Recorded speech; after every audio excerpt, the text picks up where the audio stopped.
Sens de la visite. Le monde de l'art dans vos oreilles. Épisode 59, le mémorial des martyrs de la déportation, en collaboration avec l'Office national des combattants et des victimes de guerre. C'est en plein cœur de la capitale, tout au bout de l'île de la Cité, entre Notre-Dame de Paris et la Seine, qu'est situé le mémorial des martyrs de la déportation. Un lieu unique par son histoire et son architecture, auquel on accède en descendant un escalier pentu. C'est le début d'un parcours invitant au silence, au recueillement et à la réflexion. Le mémorial est inauguré le 12 avril 1962 à l'initiative d'une association d'anciens déportés et de résistants, le Réseau du Souvenir.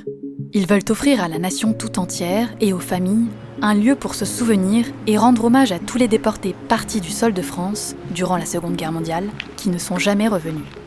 Son architecture, tout en symbole et en volume, a été longuement pensée par son créateur pour faire ressentir aux visiteurs l'oppression subie par les victimes de la barbarie nazie. Dans les années 70, alors que certaines voix commencent à remettre en question l'existence des camps, il est décidé de créer dans les salles supérieures du mémorial un parcours pédagogique complémentaire. Entièrement rénové en 2016, son objectif est clair, transmettre la mémoire de la déportation. Alors pour vous faire découvrir ce lieu et mieux comprendre le message qu'il veut partager, nous avons suivi le parcours du mémorial. Le parvis, la crypte, les salles pédagogiques. Et sur notre chemin, nous avons rencontré une médiatrice, un musicien, un historien, un collégien et une dame de 98 ans. Plusieurs voix, plusieurs générations, réunies ensemble pour faire entendre ce monument, cette mémoire et ce mémorial. Là, on commence la descente sur le parvis du mémorial. La première phase, quand on était sur le jardin, c'était vraiment la phase pour se couper de la ville. Célia Blasier, chargée du développement et du fonctionnement du mémorial des martyrs de la déportation, et médiatrice culturelle des hauts lieux de la mémoire nationale. Et ici, on est totalement dépaysé quand on est sur le parvis. L'architecte qui a construit ce mémorial, il s'appelle Georges-Henri Pingusson. Il a été choisi par le Réseau du Souvenir et décide donc de faire ce mémorial en souterrain. Alors on est là sur le parvis qui est en forme de triangle. On est descendu par des escaliers extrêmement étroits et extrêmement pentus. Donc on a cette impression d'oppression. On arrive sur un sol qui est irrégulier, en dallage, donc on est obligé de regarder un petit peu où l'on marche. On a ces murs qui sont blancs, rugueux, extrêmement hauts. Donc on a l'impression d'être dans une cour de prison. Au-dessus de nous, il n'y a que le ciel. On n'a aucun indice qu'on est dans Paris. On ne voit même pas Notre-Dame. Et on a une sculpture, cette herse que Georges-Henri Pingusson a appelée le corbeau, qui est assez menaçante. Elle a des pics à serrer vers nous, on dirait un petit peu un fil barbelé. Et donc sur ce parvis, le visiteur se sent réellement mal à l'aise, dans l'inconfort, désorienté et oppressé. Et donc, Georges-Henri Pingusson, il joue architecturalement parlant avec les 4 éléments. On a l'eau avec la Seine qui est barrée par cette grille et donc qui va représenter la liberté. Le ciel qui va représenter l'air. Et on a la terre qui va être représentée à l'intérieur de ces murs, puisqu'en fait, ces murs, c'est un mélange de ciment et de pierres concassées prises dans toutes les carrières de France. Ici, la patrie, la nation, est représentée à l'intérieur de ces murs. Et on met sur un pied d'égalité tous les déportés. Et le feu, le 4e élément, en fait, se trouve dans la crypte, le feu du souvenir, celui qui doit brûler en chacun de nous pour qu'on se souvienne.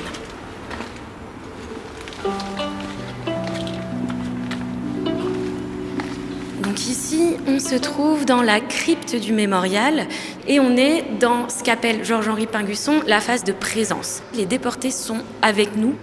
Et il y a notamment devant nous une grille en fer forgé où l'on voit à travers la tombe d'un déporté inconnu qui est en ardoise assez foncée avec une lumière dessus.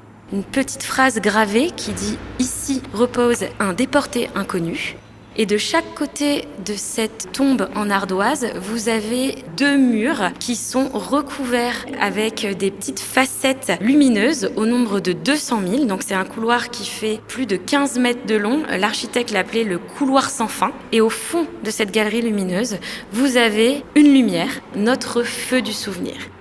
Et donc chacune de ces 200 000 facettes vont représenter un déporté du sol français vers les camps nazis. 200 000, c'était le chiffre qu'on avait à l'époque. Aujourd'hui, on a revu un petit peu ce chiffre à la baisse après des recherches historiques, mais c'était le chiffre qu'on avait en 1962 quand le mémorial a été inauguré. Donc Georges-Henri Pingusson avait la volonté de représenter chaque déporté. Et si on se retourne, derrière nous, face à la tombe du déporté inconnu, la sortie avec une phrase juste au-dessus du linteau « Pardonne, n'oublie pas ». Une phrase choisie par le réseau du souvenir, c'est le but de ce mémorial. Alors pardonner, c'est pas pardonner les actes horribles, mais c'est pardonner dans son cœur pour pouvoir avancer et ne pas vivre avec de la rancœur et de ne pas oublier, surtout pas oublier ce qui s'est passé pour ne pas refaire les erreurs du passé. Cette crypte du souvenir appelle inévitablement au recueillement et au silence. Mais certaines fois, à cet endroit, il arrive qu'une musique résonne. Celle jouée par le clarinettiste Hélios Azoulay. Il y a quelques années, bouleversé par la découverte d'une partition composée dans les camps de concentration, il a réalisé que ces musiques portaient en elles l'héritage des victimes de la déportation. Depuis, il les ressuscite en les interprétant. Ici, nous avons joué, c'est un lieu qui ne peut accueillir que très très peu de personnes. Et puis, vous voyez cette résonance grande oblige donc les musiciens à jouer très très doux pour pas que les sons se mélangent dans une espèce de bouillie un peu informe. Et c'est à la fois très très doux et on est obligé de jouer très très tendre. Donc on a beaucoup joué ici de nombreuses fois des berceuses composées dans les camps. J'adore les berceuses. Et quand vous jouez tout doucement, et c'est le cas des berceuses, et ici on est obligé de jouer doucement, et bien c'est là que vous comprenez qu'en fait que c'est la musique qui vous écoute. C'est ça la musique des camps. C'est de la musique qui vous écoute.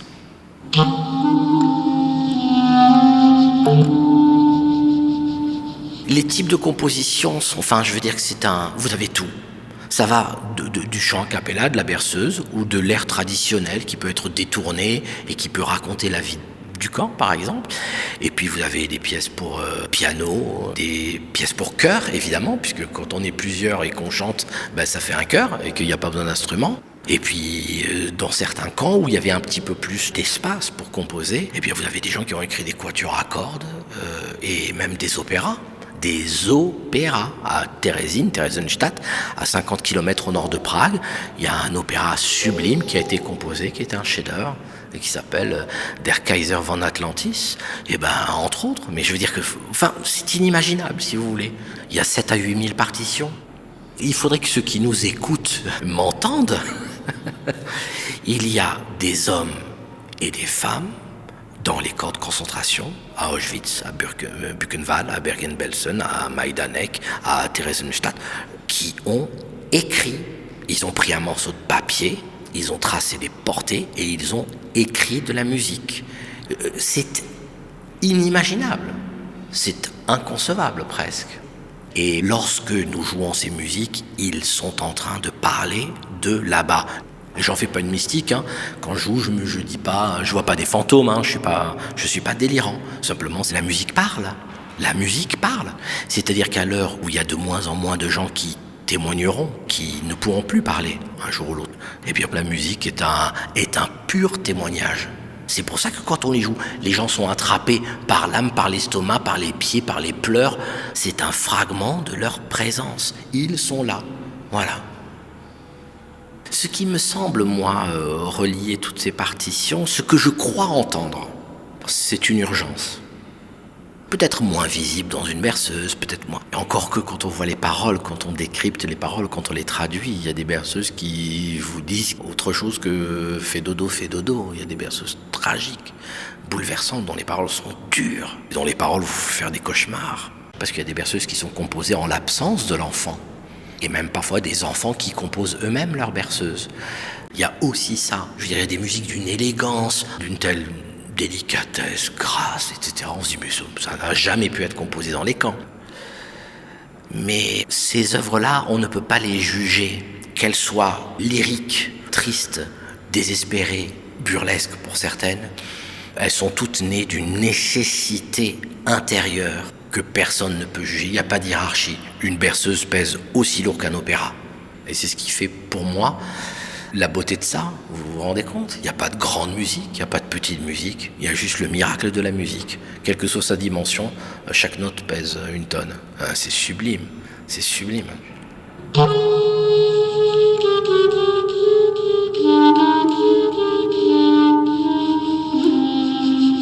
Moi, je serais heureux de pouvoir vous faire entendre une petite berceuse composée dans le ghetto de Vilnius, composée par un enfant de 11 ans qui s'appelait Alexander Volkovitsky.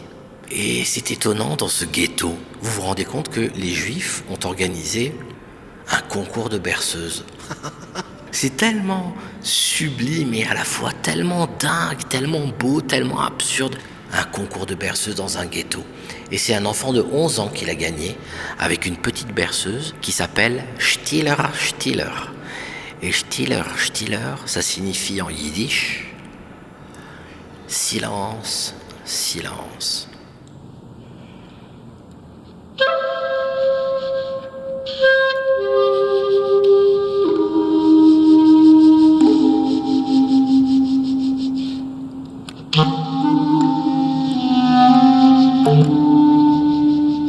Il a survécu à la guerre d'ailleurs.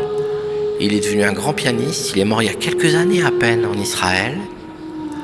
Il sait que cette musique est de lui, mais il n'a pas gardé du tout le souvenir de l'avoir composée. C'est étonnant.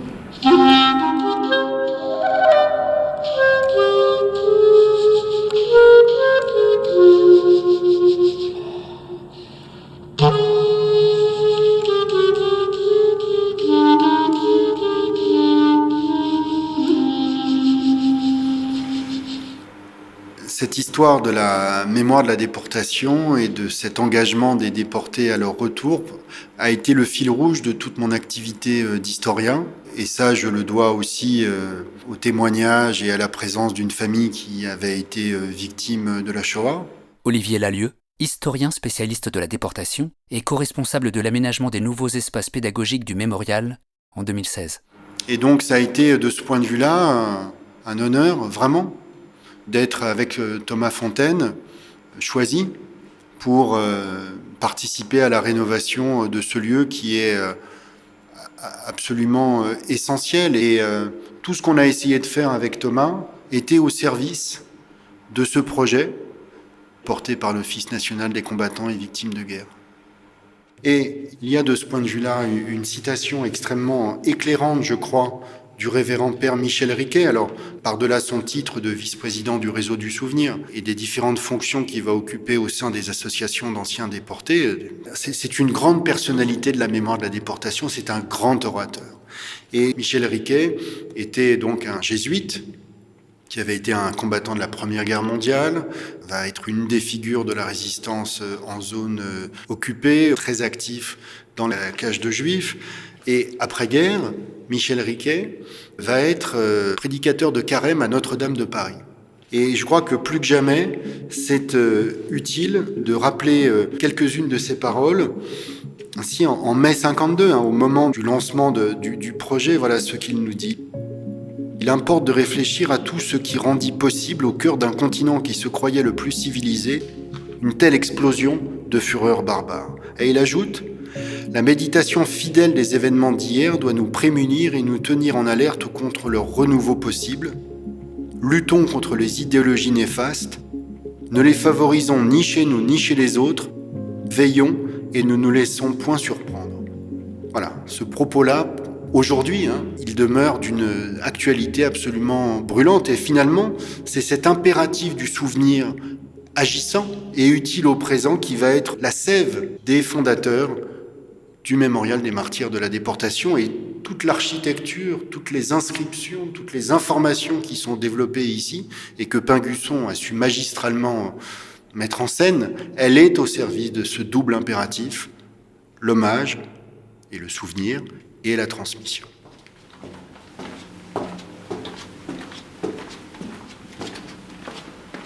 Et c'est traduit par ces espaces à l'étage, ces deux galeries, pensés comme des lieux pédagogiques complémentaires du recueillement et de l'hommage, pour éclairer notamment les nouvelles générations sur cette histoire de la déportation, des déportations. Comment est-ce qu'on pouvait faire ressentir, faire comprendre, faire réfléchir deux aspects qui se déclinent dans les 2 galeries.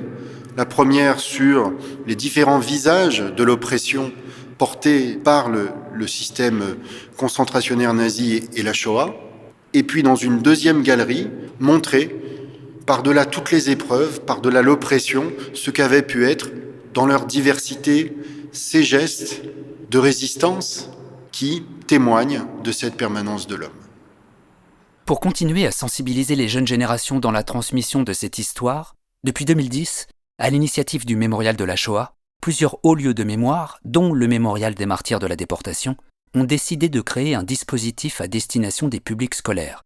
Il s'appelle les Ambassadeurs de la mémoire et Olivier Lalieu en est l'un des responsables. On a eu envie, en tout cas au Mémorial de la Shoah, et puis on a été rejoint très vite par de nombreux partenaires, de se dire que ça avait du sens de travailler avec des jeunes qui souhaitent s'engager. Et c'est comme ça qu'est né le concept des ambassadeurs de la mémoire. Permettre pendant près de 2 années scolaires à des jeunes de travailler, de s'approprier à la fois l'histoire et les missions d'une institution membre du réseau, à travers leurs mots, à travers leurs regards, à travers leur engagement. Ce sont des groupes qui viennent de l'enseignement général, professionnel, technologique, agricole, qui sont des collégiens, qui sont des lycéens, qui viennent de lycées de centre-ville ou qui viennent de MFR, au cœur du monde rural. Voilà. Ces 17 institutions membres du réseau, aujourd'hui, elles couvrent de très nombreux territoires, très différents. Et toutes ces bonnes volontés, on aura à cœur de les porter, de les accompagner au mieux et de les suivre dans les années qui viennent, là où ils seront. Bonjour, je m'appelle Youssef, j'ai 14 ans. Je suis élève au collège Marais-de-Villiers, je suis en classe de 3e. Et je suis ambassadeur de la mémoire, je représente le Mémorial des martyrs de la déportation. Mon rôle d'ambassadeur de la mémoire consiste à transmettre la mémoire justement des victimes qui ont subi la déportation. Parce que dans un futur qui est assez proche, ils seront justement plus en vie. Et pour pas que ça se répète, justement, on va transmettre ces mémoires-là aux plus jeunes. Nous avons suivi Youssef dans l'exercice de son rôle d'ambassadeur de la mémoire. Lui, le collégien de Montreuil, est allé rencontrer Madame Judith Hervé, chez elle, pour écouter son témoignage d'ancienne déportée. Elle a aujourd'hui 98 ans. Elle en avait 18 en 1944, lorsqu'elle passa avec sa maman les portes du camp d'Auschwitz. Alors, mon nom de jeune fille, c'est Judith Molnar. Molnar veut dire meunier, en hongrois. Bon, je suis née le 15 mars 1926 à Oradea, en Roumanie. Après, en 1940, cette ville est devenue hongroise, Nagyvárad. Et c'est de là que j'ai été déportée. Je suis contente que cette histoire va passer. C'est-à-dire, je voudrais transmettre non pas forcément ce que moi j'ai souffert, puisque je pense à mes amis, à tous ceux toutes celles qui ont disparu, tous les jours. Ça fait 80 ans passés, mais ils sont toujours là. Et plus je vieillis, plus ils sont là. Parce que plus je vieillis, plus la mort s'approche, et je me dis qu'avec moi, ils disparaîtront à nouveau. Mais de transmettre cette idée des crimes contre l'humanité, c'est ça qui est essentiel à savoir, à connaître. Et il faut qu'ils connaissent ce qui s'est passé pour en tirer des conclusions et pour en dire, je ne vais pas dire ce mot-là jamais plus, parce que jamais plus, malheureusement, il y a eu des persécutions et il y en a toujours aujourd'hui, d'autres peuples. Et le conseil que je peux te donner aussi, il ne faut pas rester indifférent. L'indifférence est un défaut horrible.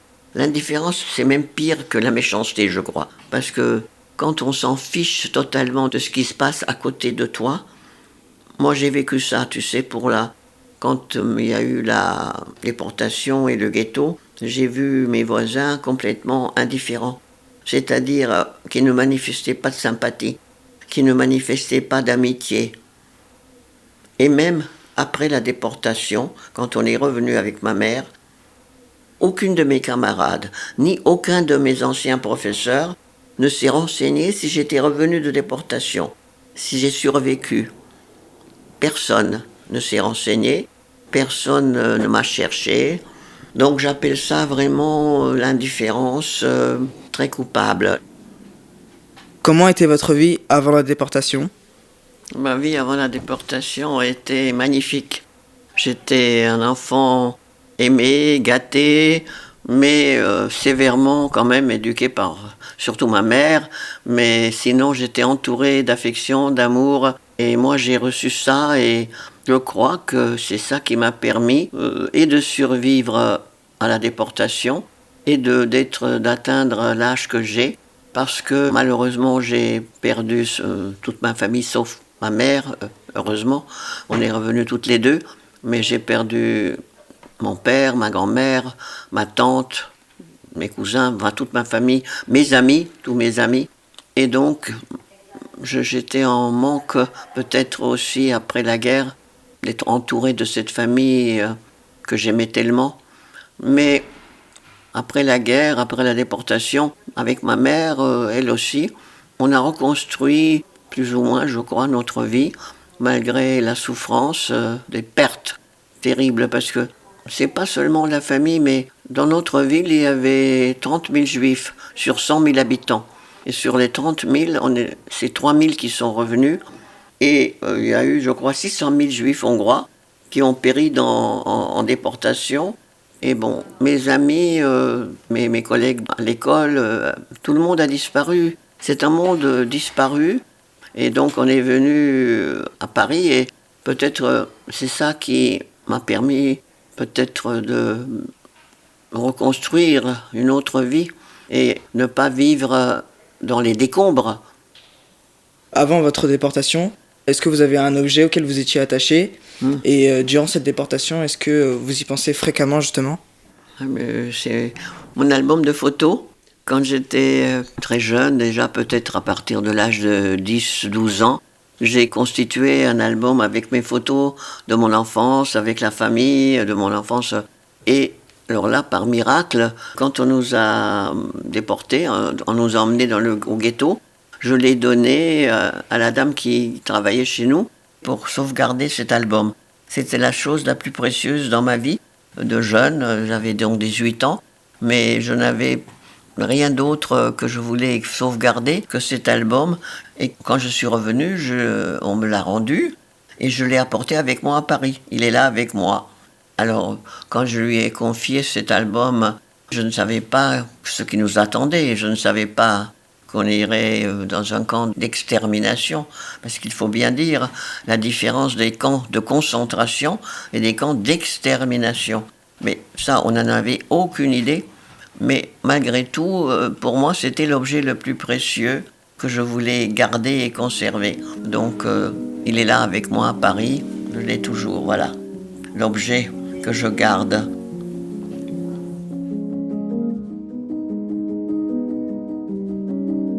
Quand je suis avec Madame Judith Hervé, je suis très intéressé justement par son histoire de vie. Parce que c'est pas donné à tout le monde d'avoir une rescapée justement de la Seconde Guerre mondiale.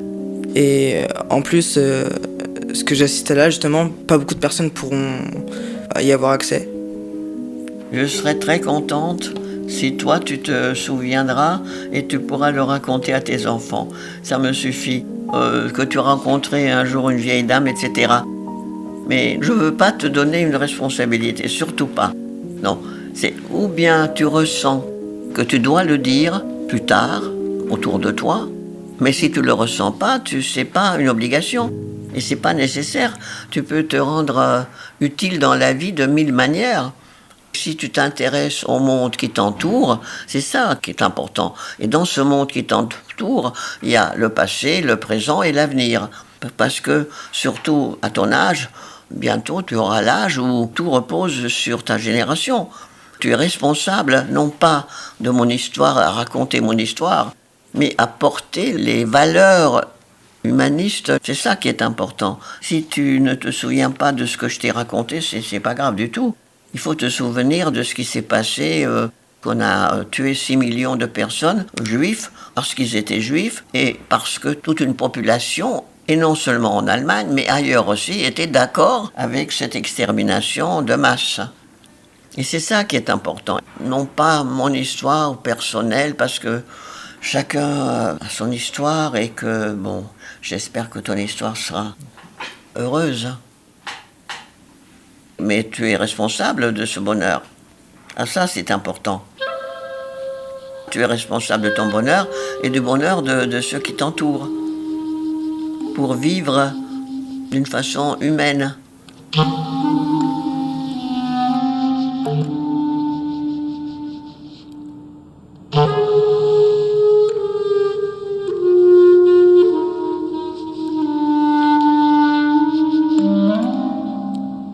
C'était l'épisode 58 du Sens de la visite, consacré au mémorial des martyrs de la déportation. Un grand merci à toutes les personnes qui ont partagé leurs témoignages à ce micro et à vous qui venez de les écouter. Si vous souhaitez en savoir plus sur le lieu, comment s'y rendre, suivre ses actualités et sa programmation culturelle, nous vous mettons en descriptif de cet épisode toutes les informations qui seront utiles à votre curiosité. Nous espérons sincèrement que le sujet de cet épisode vous a plu. N'hésitez pas à en parler autour de vous et à le relayer. D'ici là, on vous prépare déjà de nouvelles histoires de l'art.